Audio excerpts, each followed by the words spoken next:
This is the third part of a series of lectures given here by Jane, and I'm just looking and seeing that I think it was the year before last and last year was the, it was 2015 and 2014.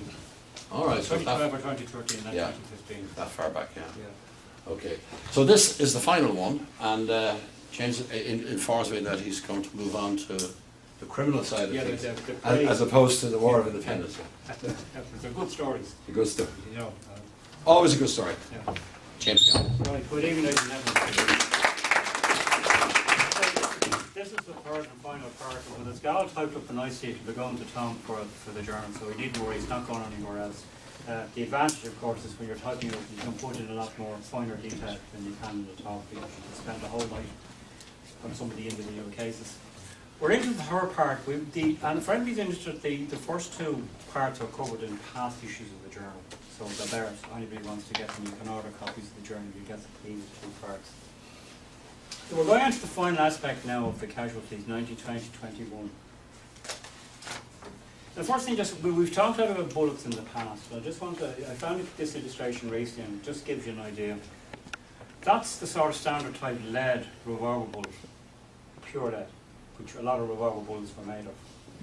And then these are what's called semi-automatic pistols, rounds, which are nickel jacketed with a lead core. And there is a difference. Lead is very soft, so if a lead bullet hits your bones, it will do you very serious damage, probably amputation.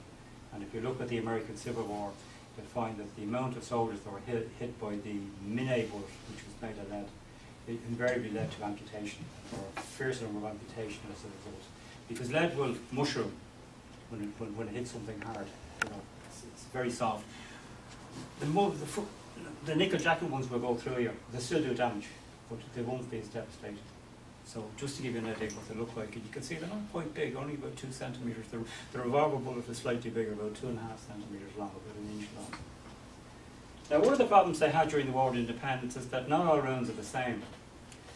That cartridge there on the left-hand side is a revolver round, .45, or to be .455 to be precise. And you can see it has a rim, and you can see it has the lead top. The round beside it is a .45 for use in a semi-automatic pistol, and you can see that it doesn't have a rim; it's rimless. You can see it's shorter, and the rounds are not interchangeable. So one of the problems often with Collins and the squad had was that if somebody said, I have a 45, what sort of 45 did you have? So sometimes you could have the wrong ammunition for the weapon. It didn't fit. And you can see here the two rounds. You can see the nickel jacket, and you can see there's the nickel jacket and the lead core, and there's the pure lead bullet. So just to bear that in mind, that was a problem. The Crown Forces, on the other hand, use standard sizes.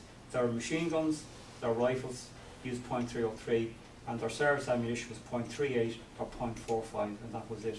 Simple, standard. Where Collins's group used a mishmash of weapons, everything and anything. So just why I explained one size doesn't fit all, and the major problems they had. You also have to store it more or less in pristine condition. If you don't store it in good condition, it won't work very well. And you'll know from in part 2, we had a case where there was the assassination, where the weapon jammed because it hadn't been cleaned, wasn't kept cleaned, and the individual who they were trying to kill only got wounded and they got away with it. So just to keep in mind, I found these recently just to put it in context because we spoke a lot about them.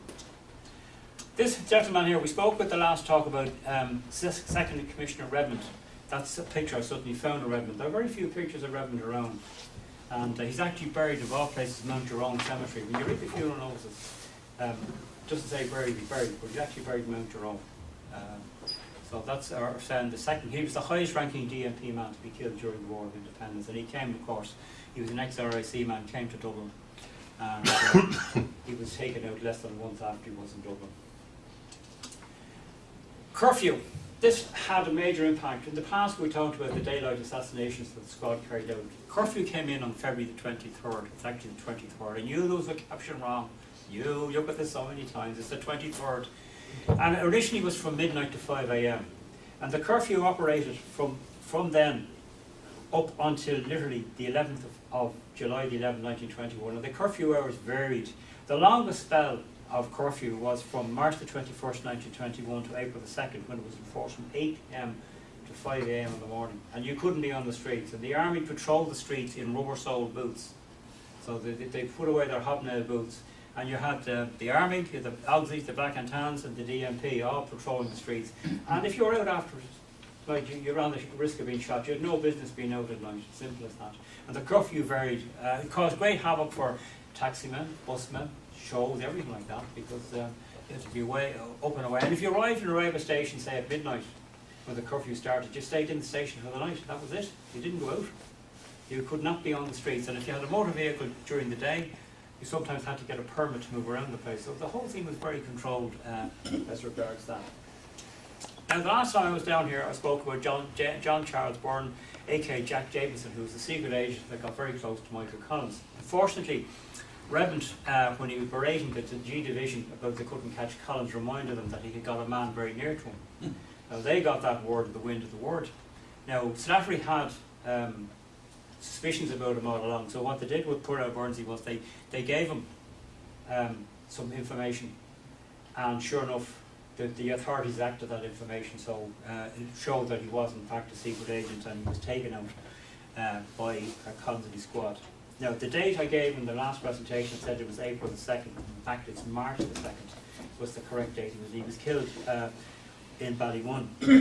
He was recruited, he was an ex-serviceman who was recruited by Sir Basil Thompson's Director of Intelligence. And it's a reminder that in Dublin, you have all these secret intelligence agencies tripping over you. You've got the Secret Intelligence Service, you've got the Director of Military Intelligence, you've got Army Intelligence, you've got the RAC Intelligence, you've got the G Division, then the other side you've got Michael Collins, you've got the Active Service Unit, and you've got your local Republicans acting on their own because they don't like something. So you can understand there's quite a hectic intelligence war going on in Dublin.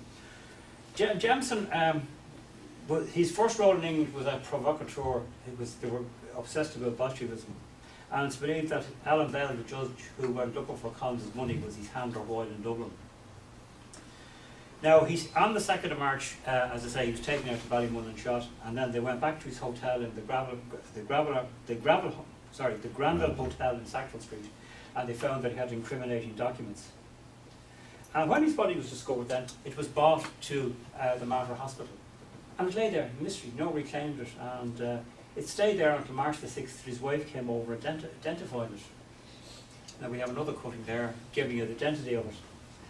And finally on the 6th of March, the body was identified by his wife, and accompanied by a detective, the body was repatriated to England on the night sailing to England. Though there was great speculation in the English media what he was doing here, but she gave out the whole story that he was just a traveller over here on holiday, couldn't understand why he was shot. Now, a man that had a busy time was Coroner Byrne in Dublin, and if you go through inquests in Dublin at that time, Coroner Byrne is the man that presides at all these. And Louis Byrne, presided in the Mater Hospital at an inquest on the 10th of March into Byrne's.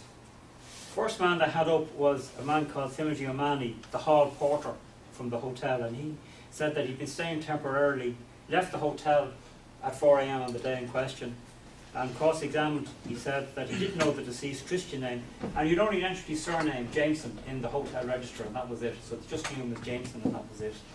Had stayed at the hotel 3 or 4 times previously, and it emerged, and this was his 3rd visit to the hotel.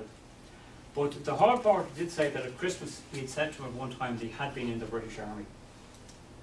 He was followed by a man called James Scott McNaughton from Carneyfoot, Glasnevin. He said, I was returning from work about 5:30 on the 2nd inst, and about 50 yards from the Hampstead Gate on the Ballymun Road, I observed the body of a man lying on the footpath near the hedge. I went to the body, which lay on its right side, the feet being on the roadway, but did not touch it, but went back to where workers belonging to the Model Farm were, a few hundred yards away. I told 2 of them, named Burns and Daly, of my discovery, and as they were coming back, we met 2 students from the Model Farm who came with us. Afterwards, I went to Glasnevin and telephoned for an ambulance and the police. And you have to remember, in this pre-mobile phone era, telephones were hard and far, so it took a long time sometimes to contact the authorities. Now, at the inquest, Detective Inspector, District Inspector Lowndes represented the police, and he asked him how many shots did he hear, and he said, I heard 3 shots fired about 10 minutes before I discovered the body. And then he said that was it. He was followed by, this is the inquest, quite a detailed inquest which I found in the Times, but he was followed by Dr. O'Flaherty, who was the house physician, and he said at 6:25 p.m. on the 2nd inst, the body of the man was brought in the ambulance to the institution. He was the house surgeon in the Mater Hospital. And I just mentioned to people, this will be in the journal, so you don't have to worry about taking notes or anything. They can sit back and relax. It'll be all there with extras, so don't worry about it. So I see Tom beaming there, happy as Terry. So he said he said that the life was extinct. The body was that of a muscular man. His face and head were heavily bloodstained. On the front right arm was a tattoo mark of a lady in Japanese costume. Between the bird and cobra, the word Phyllis was tattooed. And on the fourth finger of the right hand, a snake ring was tattooed. And he went on to give various tattoos that were on the body and things, identification marks. And then he went on to say, one bullet entered between the 9th and 10th rib, who perforated the base of the right lung and cut through the right ventricle and penetrated the chest wall. Death, in my opinion, resulted from syncope due to hemorrhage. I found a bullet mark on the trench coat at the back corresponding to the bullet entry move between the 9th and 10th ribs, and similar marks on the vest, coat, shirt and inside coat. There were also 2 marks of entry and exit wounds. So actually 1 bullet had lodged in him and 2 had been what's called through and through. They'd gone into him, done the damage, gone out again. Now, if you remember watching CSI on TV, they talk about it through and through, which means the bullet which has an entry and an exit, it's not in the body. So then he was asked by the district inspector of court how many bullets had entered the body. He said he found 4 marks, 2 entry, 2 exits. And he said he could only find 1 bullet which he produced in the inquest. And the doctors had a great habit of reaching into the pocket and saying, oh, by the way, this is the bullet I took out of him. No evidence bag or label, just whipped it, yeah, this is it, by the way, you know. And this seems to be the routine. This happened at the previous inquest as well. The doctor would reach into his waistcoat and fish a bullet out and say, yeah, this is it, and pass around the jury to have a look at this, the bullet killed him. And he went on again. He went to say that one bullet was fired from the rear and there were 2 fired from the front, indicating that probably the first bullet hit and spun around, the other 2 bullets were fired at him. So, in summing up the evidence, Dr. Burns said no one had seen the shooting and either the bullets would have been sufficient to kill him, and that must have been instantaneous. And he said this was a simple case of murder based on the evidence presented. And he said the jury should find that he had met his death by gunshot wound caused by a person unknown. This was the usual verdict, and the jury returned the verdict unlike what the coroner said. But that's the story of Jack Jemison and things like that. I think he left about £5,000 when he died, because one of his relatives was in touch with me after the last episode 2 appeared in the journal, and they said, no, I had the date wrong, and they sent me an extract of the will, of the date from the English registers where it said the amount of estate left, and I think it was about £5,000. And that was Jemison. He was a very brave man, and there are still family members alive in England at the present time. Now we go on to the policeman. We come on to our first policeman, Detective Constable Henry Lawrence Dalton. Now Dalton was in his 30s. He was a newcomer to G Division, in the sense that as detectives went, some fellas suddenly opted to go into G Division, which was a very hazardous place to be, given the track record they had. But it meant more money, and sometimes it was good for promotion and career. And some fellas fancied themselves as, you know, gung-ho, but they didn't realise that there was a risk that you could get deaded by columns of the squad if you were too gung-ho. So the detective's dilemma sometimes was quite simply, if you're investigating a case, what did you do? How far did you push it? If you felt it was to do with columns, did you back off? And sometimes they just backed off because they didn't want to get involved. And sometimes they resigned. Detectives simply resigned. And you read cases in the paper where the cases couldn't be prosecuted, detectives had resigned. So there was a fair amount of intimidation and fear around the time, because you didn't know what you're entering sometimes when you went on. So something that you thought was simple could be a little more complicated. Now, Dalton we were told he had a charming personality, but his activities marked him down for elimination. He'd arrested J.J. Walsh of Sinn Féin during a house search. Dalton had been sent around to the rear of the premises and caught Walsh coming out, and he refused to let him escape, despite Walsh saying, will you let me go? And he wouldn't. He was also suspected of pointing at arresting members of the Irish Republican Brotherhood as they arrived in Broadstone railway station. Now, what often used to happen was down the country when it got too hot, Dublin volunteers would head up to Dublin. So the police used to hang around the railway stations to see who was coming up to Dublin. In the same way, if it got too hot in Dublin for some of the Dublin lads to go down the country. So there was this traffic all the time, but Dublin was safer for the country lads. But the country, they had detectives on duty at the stations looking to see who was coming off the trains, if they wanted men. And he got involved in this sort of watching surveillance of Broadstone, and this came to intelligence, and he was considered a risk. And they considered that since Dalton was engaged in hostile actions, and the decision taken by Collins to eliminate somebody wasn't airy-fairy, it was taken with due deliberation.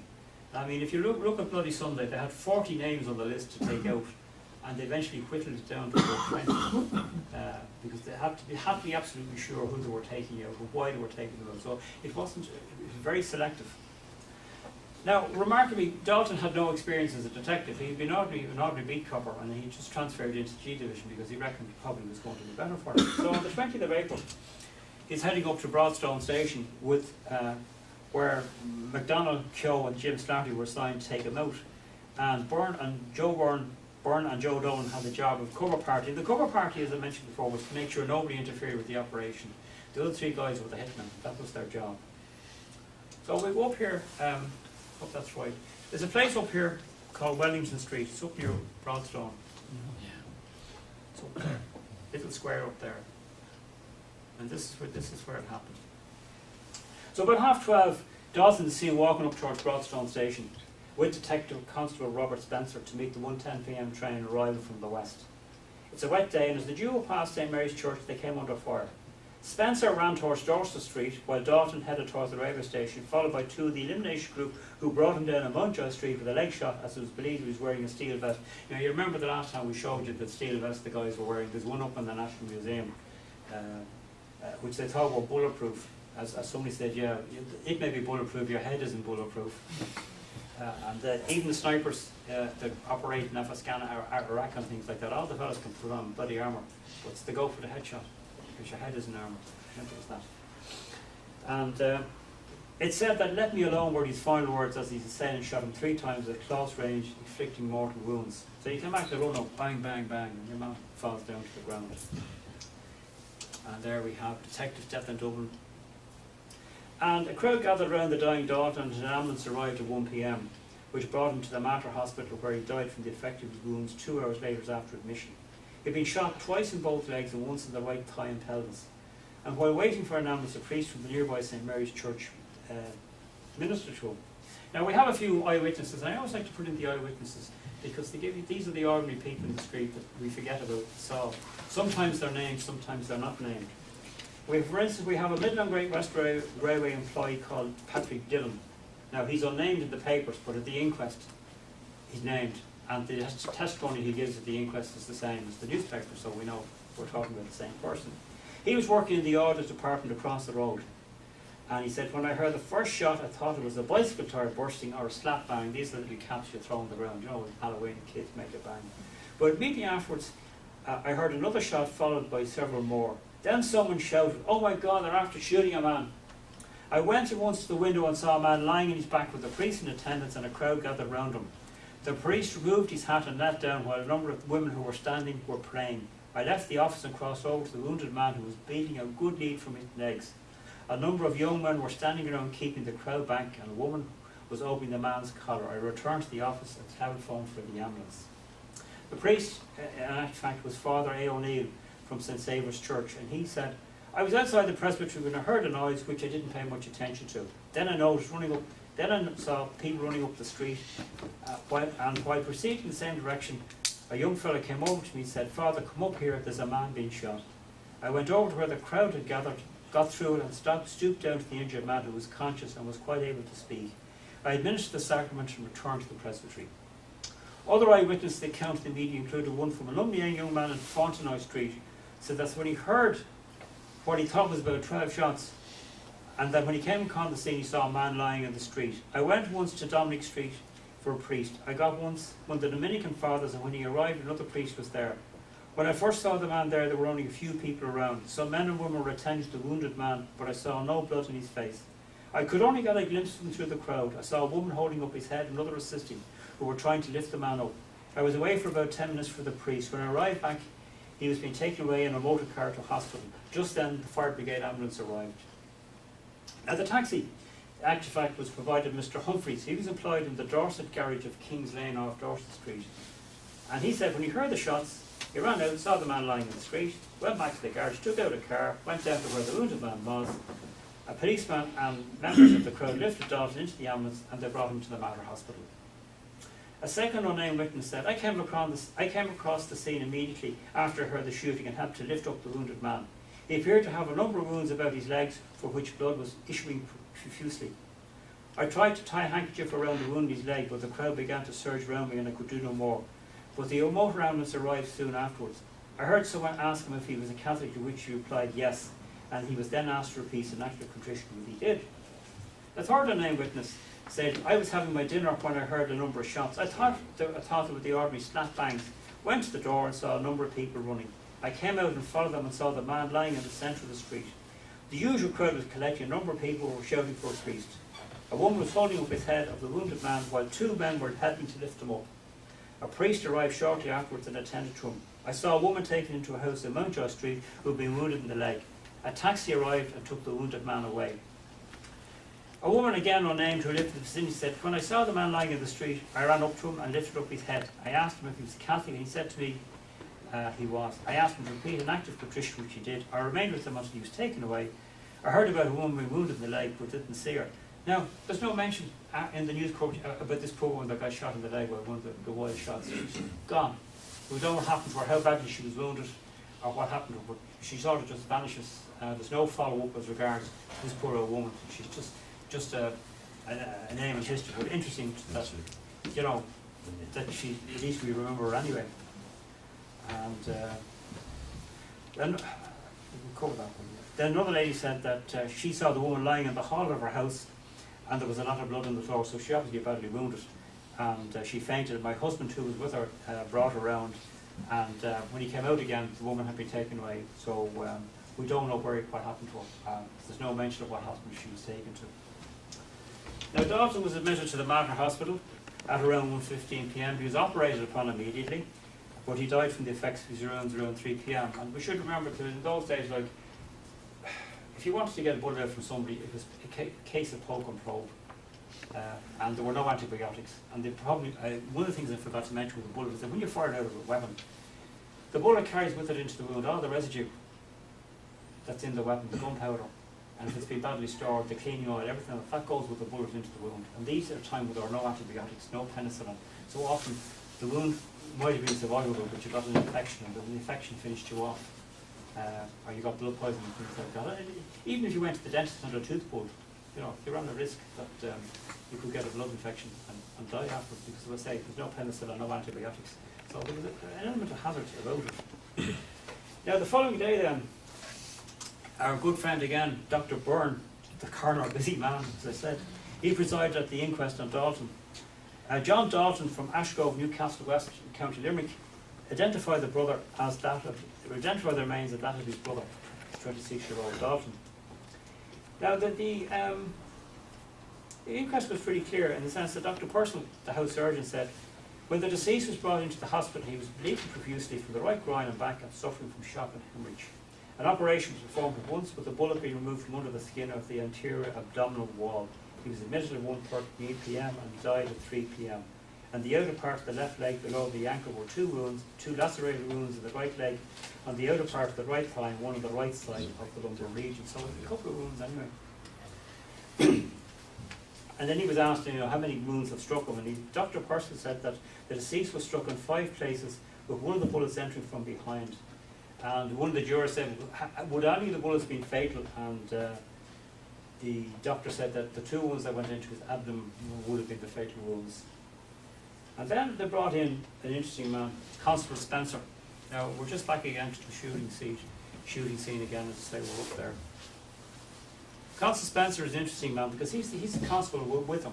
Now, Constable Spencer's story says that he was going up to Broadstone Station with Dalton to meet the train, as we said. When they got to the street, shots rang out. Dalton ran towards Broadstone, and Spencer ran back towards Dorset Street. I didn't see what happened to Constable Dalton. I thought shots were fired at me as I ran. There were several shots, and expected that shots came from behind our back on the right of the church.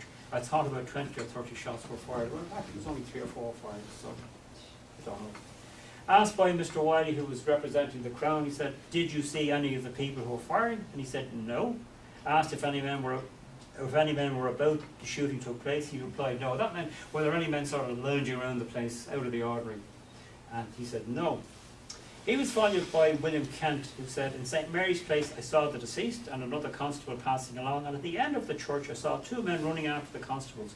One with one of the pursuers having a revolver in his hand. I saw this man fire one shot and Constable Dalton fell. That was the normal tactic. One man would run up and shoot you in the leg to bring you down, and the other fellow went up and fired at you at close range. This was the knockdown technique which they used all the time. This was a standard one. 3 more shots came in quick succession from the man with the revolver, who then looked around. I was walking over to the injured man when the man who fired gave me a sharp look, and he was gone. One of the 2 men had a revolver, and I did not see the second constable at the time of the struggle. Questioned by the jurors, he said that Constable Dalton was running with 2 men after. So obviously Dalton had questions to answer. Dalton was called back for questioning again, and this time the jurors put the questions to him, and he said that he and Dalton, Constable Spencer was brought back again, my apologies. And he said himself and Dalton were walking up there. He said there were no long delays between any 2 shots. They ran when they heard the shots, with Constable Dalton going across Mountjoy Street. I wasn't present at the removal of his body. Asked by a juror where he went to, Constable Spencer said, I ran back down Dorset Street and I told the priest and the constable in Dorset Street to go back to where the shooting was and to see if my comrade was shot. I then reported the matter to headquarters being Central Detective Office down in Pearse Street. So he actually legged it out of there. And I don't blame him. He could have a fright, you know. He may have just been thought this is an easy job. And the next thing, you move and get dead, and he panics and he runs. It's human nature. I mean, I don't fault the man, you know. Dangerous times. Patrick Dillon, the official from the Midland Ground Railway Station, who we mentioned earlier, he gave the same evidence at the inquest that he'd given to the newspapers. And then he was followed by Edmund Moroney, Mountjoy Street, who said that he saw several shots, he saw a man lying on the ground, and may have been one of the unnamed witnesses mentioned in the papers. And again, the usual procedure was the coroner Burns summed up, and they returned a verdict which said that Constable Dalton had died from shock and hemorrhage caused by bullets fired by some persons or persons unknown, and they expect their sympathy to the relatives.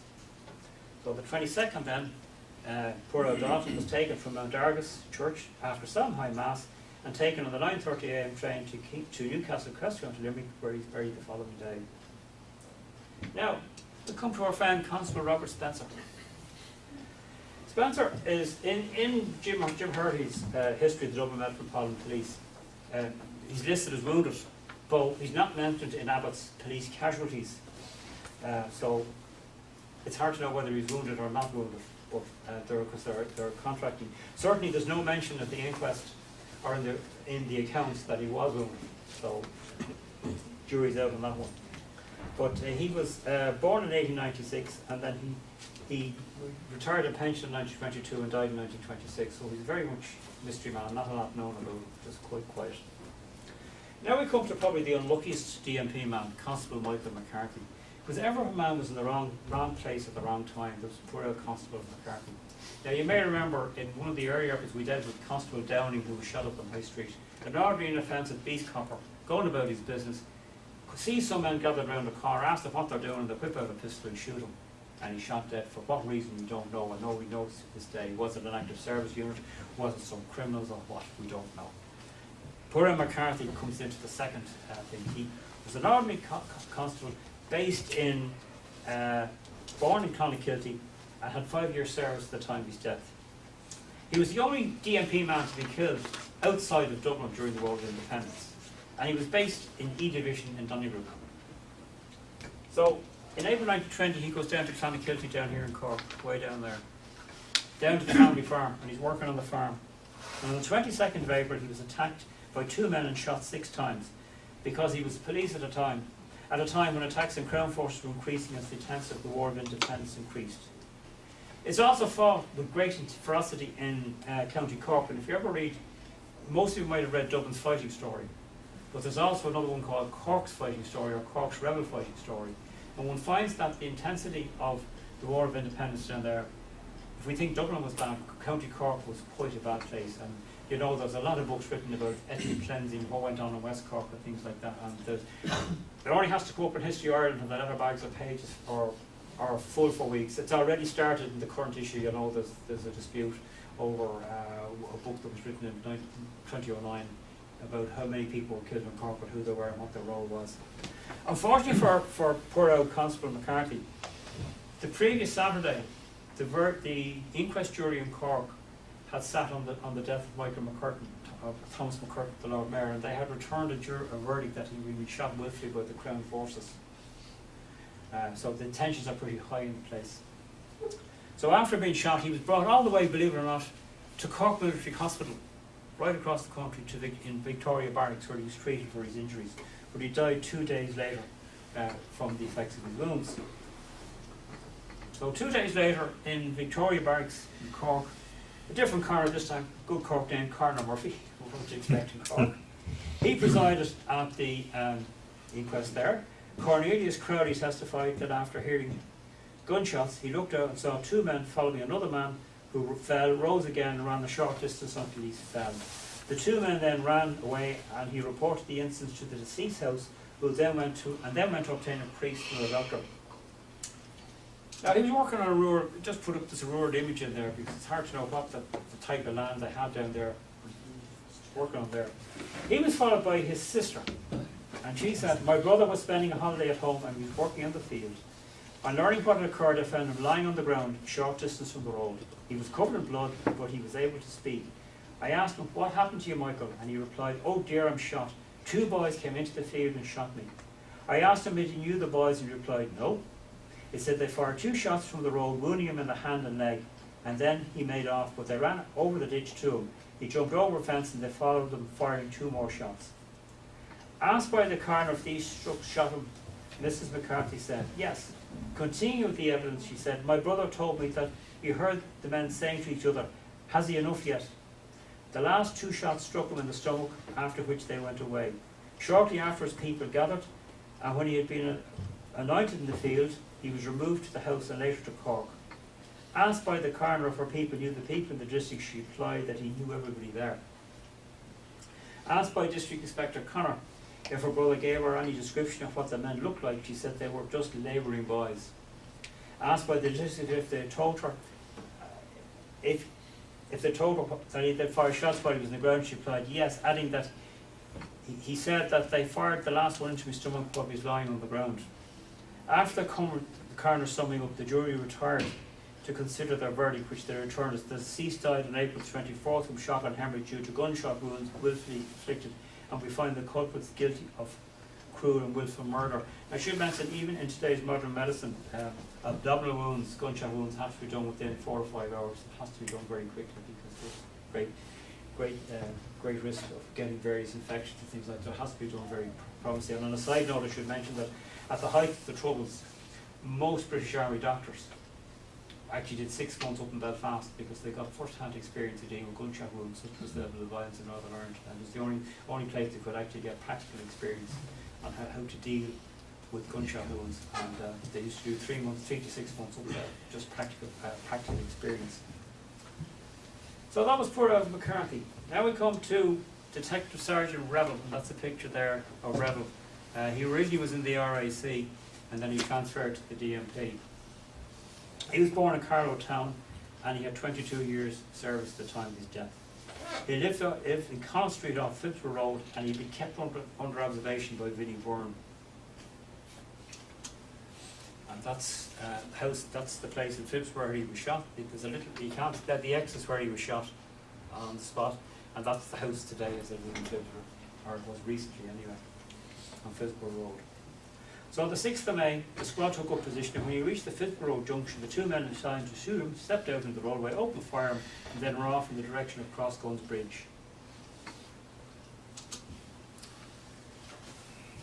The sound of the gunfire alerted the policeman on duty at Phipsborough Road, who came down to the scene with gun drawn, because the DMP had been armed at this time, the ordinary big coppers, because of the level of violence in the city, not only from the War of Independence, but also for ordinary criminality, because there were a lot of criminals going around armed as well. So, which all happened. Same happened in Dublin post World War II, post the emergency. A lot of armed crime in Dublin because fellas came back with weapons from the UK, and of course they'd been trained by Her Majesty's government, various things like that, so they were putting their skills to good use as they did in England and things like that. So as I say, this copper came down with pistol drawn and gave chase to the 2 squad members as far as the bridge, and then he noticed a number of men standing outside the mill, doing nothing to impede them. Afterwards, when he went back to them, he said, "Why didn't you stop them?" They said, the men were armed who didn't want to suffer a similar fate. So they knew you didn't interfere. The word was out, the fear was there. You didn't interfere with the squad where they operated. Just stay clear, mind your own business. And I suspect too that the sister down in Cork may have not told. They may have known who shot him. She wasn't going to say because she would have been singled out as a target. So you have to bear that in mind. There's a fear element there as well. Although he was wounded in the neck, arm and the leg, he was taken to the Adelaide Hospital, where it was later reported that he was making a satisfactory recovery. He survived the attack and subsequently moved into Dublin Castle for his safety. It's believed that his political activities marked him down for attack. He was pensioned off in June 1922 and moved in 1923 with his family to the Chiswick suburb of London, where he lived for the remainder of his life until his death in Acton Hospital on the 22nd of December 1963. So he had a long life. Now, one of the things that bedevils the IRA was all security documents. And documents will hang you, as you know. And unfortunately, Collins had a network of people who, when Bry would make an extra carbon copy, people may remember that when Bry was typing out, asked to make 4 copies of a document, he made 5. He put an extra carbon in the typewriter, and that extra carbon was carried out by female members in Dublin Castle and in their underskirts out to Michael Collins into a network of safe houses. And unfortunately, in December 1920, one of these supporters of Michael Collins, Aileen McGrain in 21 Dawson Street, her house was raided, and the authorities found carbon copies of reports that had been typed by Bry. And arising from this, political matters then were moved from the Central Police Station, which is Pearse Street Police Station, to Dublin Castle. Bear in mind, the film Michael Collins got it all wrong. They didn't break into Dublin Castle to look at the records. They broke into Pearse Street Station. And actually, that's where Bry let him in. So the film and the history is slightly corrupt. And you remember, Bry got killed in the film. He didn't. Bry lived a long, healthy life afterwards and became a commissioner of the guards. He was moved aside by De Valera in 1933. Surprise. Bry was suspected, he was arrested, he was questioned, and he was suspended from duty, and he's actually eventually transferred out to Docky. And the Docky was sort of a hideout for DMP people, but the heat was too much in Dublin. You were sent out to Docky. It was also the place where you were sent if you disgraced yourself and you weren't going to have any more career opportunities. You were sent out there to serve out your days. Very much the same years ago with the FCA. A commandant that wasn't going to go up to lieutenant colonelcy would be sent out to spend his last 2 years with an FCA unit till he retired.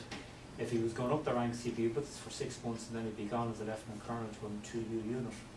So the units and that created problems of continuity with people like that, because just as you got to know someone, they were gone.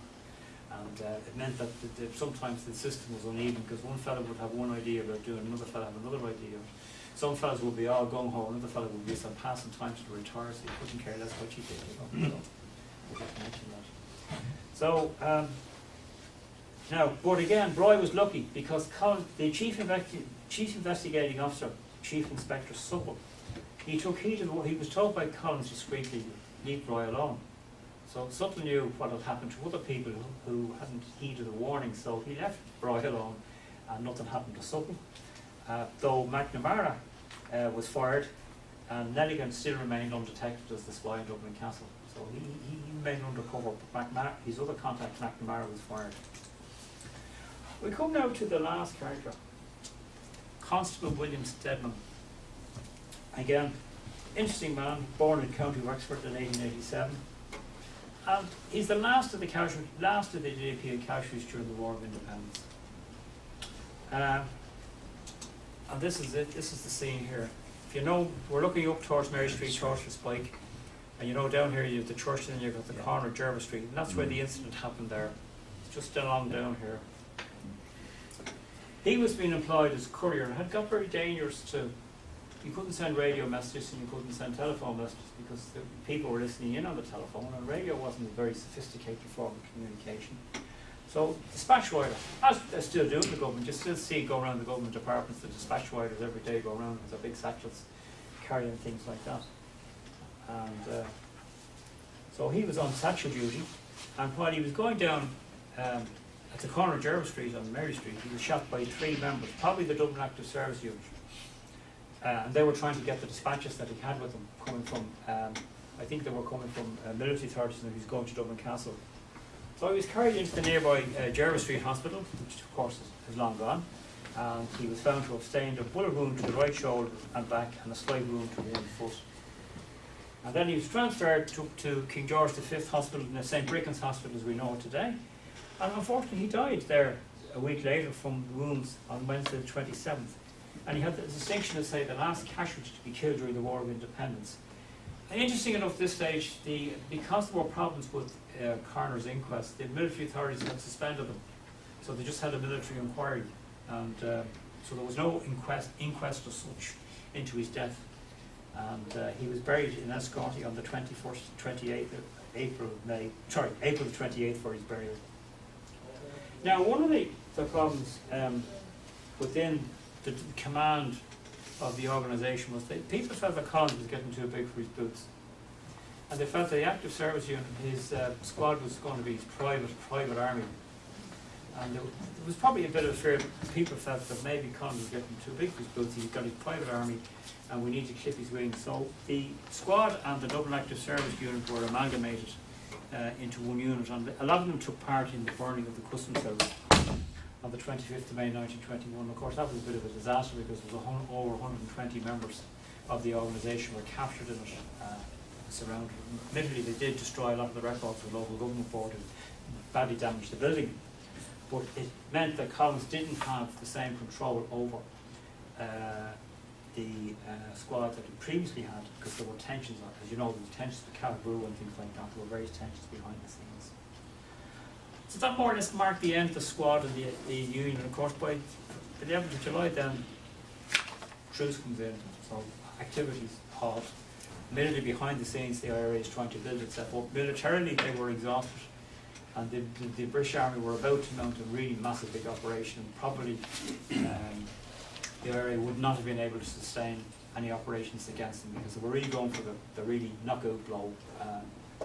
And Collins admitted that they were really down to that. They were really exhausted at that stage, both materially and mentally and physically. And if you read Charlie Dalton's book about being a member of the squad, he talks like, you know, having to hide out in empty buildings there and not knowing what's going on, and the isolation and things like that, and the uncertainty and things like that. Now, poor old Dalton did have a nervous breakdown in the 1940s, but he survived, he recovered, and it happened. So what happened to the DMP? Well, I'd say one of the priorities for the new state was to establish a new police force to replace the RAC, and of course the Garda Síochána, the Civic Guard was set up, and then became a Garda Síochána, and they were set up with their two fine histories of the police force and covers like that. The DMP obviously enough stayed in position, because it really had not taken, the ordinary DMP, other than G Division, had really not taken an active part against the Republican movement during the War of Independence, not like the RAC that had shot it outwards and fought them and gone after them to a certain extent. So on the 1st of February 1922, the formal disbandment of the RAC took place. Now, of course, admittedly the IR police took over a lot of places where the RAC went, but of course the IR police weren't trained in most cases in policing matters, so they needed a police force to go about. And of course, they didn't have the job, but though the RAC were gone by the 34th of August, it wasn't until August, when the Civil War was taking place, that the Garda Síochána were going out into rural Ireland. And of course, one of the priorities was being that it should be an unarmed police force. And of course, in the early years, in the early 20s, it suffered many casualties as a result of the legacy of the Civil War and things like that. And that's a story for another night. There's a very good book at the moment, Garda Casualties, 1922-1949, which deals with a lot of the guards that were killed in the 20s and 30s through various activities. It's the same chap that wrote the book on sentenced to death safe from the gallows. It's the same author who's done that one. 21st of February, as I said, the RAC was formed, the disbandment started on the 1st of February. On the 21st of February, the first intake for the new civic guards took place, and of course it was a long process, and a lot of issues came, a thing about former RAC men being involved in things like that, and various things like that. Eventually, we got a police force after the Civil War, and the new police force was formally reconstituted as on Garda Síochána in 1924. Though the state had been set up, the DMP just carried on. Quite all this issue was going on about who should police the countryside. The DMP carried on before in the townships, and eventually in 1925 they were changed to became known as the Polini Clea. Was their new title from the Dublin Police Force, and then eventually on Sunday the 5th of April 1925 it was formally amalgamated into An Garda Síochána, and its members were all transferred en bloc into An Garda Síochána, as they were with all their wide services and titles, and they just carried on. Now, one of the legacies, of course, of the DMP is that in Dublin, I think up to the 50s, a lot of the old policemen used to wear the London type bobby's hat that used to denote that they were ODMP fellas rather than Garda Síochána. The Garda Síochána fellas wore flat caps, but the DMP fellas used to wear the bobby's cap, and that went in the 50s. But it used to complete with the Garda Síochána badge in the middle of it. But you'll see photographs and think, London Bobby in Dublin. It's actually Garda Síochána.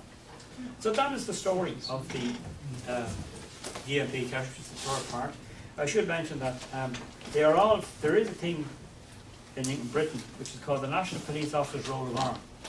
And all the policemen that we've covered in the previous talks, and including those, we mentioned 1960, we mentioned Constable James O'Brien, Constable Lehiff, and Constable Ruben Sherrod, who were killed in 1916. They're on the Roll of Honour. Inspector John Mills, who was killed in 1917, who was beaten while at a political meeting in Dublin, he's on the Roll of Honour.